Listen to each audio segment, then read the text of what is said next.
Alas, Poyorek, I knew him well.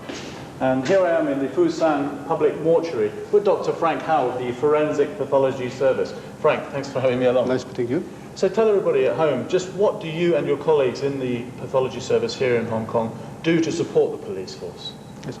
Basically, we provide a service to assist the police in the investigation of all sorts of crimes which involve human bodies.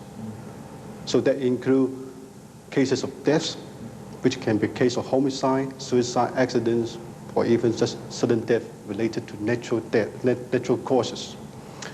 We also perform medical examinations on living persons involved in crimes such as sexual offenses, woundings.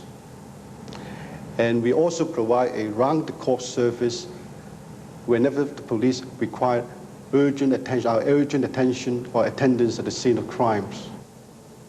Well, many people will have read Gorky Park, where those horrible murders took place and people had their faces removed, and other cases where a skull has actually been dug up from the ground. And many people will have heard again that specialist dentists or forensic odontologists can tell just who the person is from their dentition. However, we had a case some time back, I remember in the news, where a woman's torso was found. No arms, no legs, no head, just the body.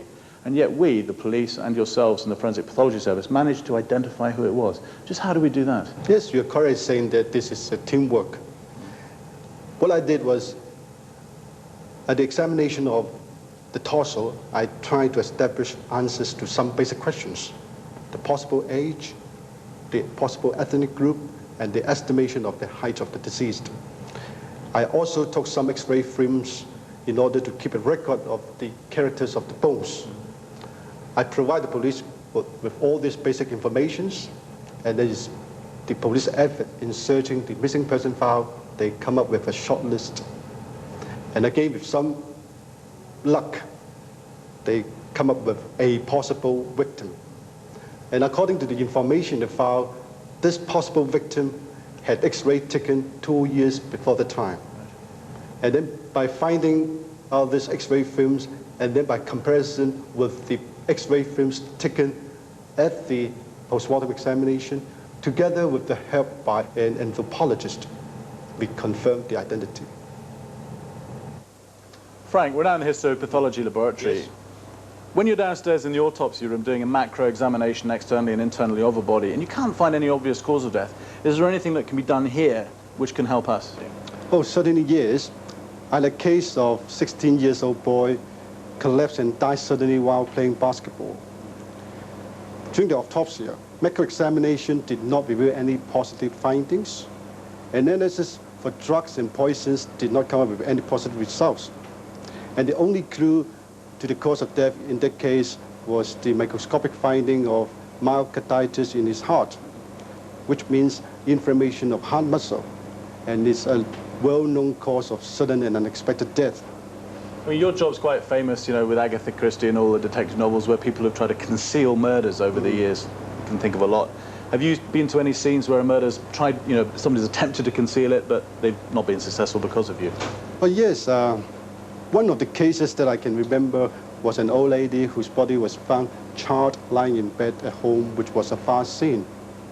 The circumstances and all the other information at that time suggested that she had committed suicide by arson.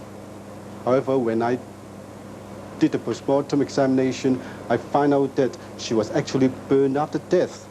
So you think it could have been a murder? Yes, it was. By a close-up examination of the appearance and distribution of the burns on the body, together with absence of soot particles in the mouth cavity and airways, led to that conclusion, which was later supported by the finding of absence of carbon monoxide and other noxious gases of fire fumes in her blood. More important is the internal findings of damages to her neck structures, indicating that she had been strangled, so it was concealed further. Well, did we get the guy? Oh yes, the police finally identified and arrested a culprit. And right. He admitted under caution that he killed the lady and then set up the scene to try to deceive other people. Well, Frank, thanks very much. It's been very interesting. And thank you at home for watching. I'm afraid that's all we've got time for tonight. Good night.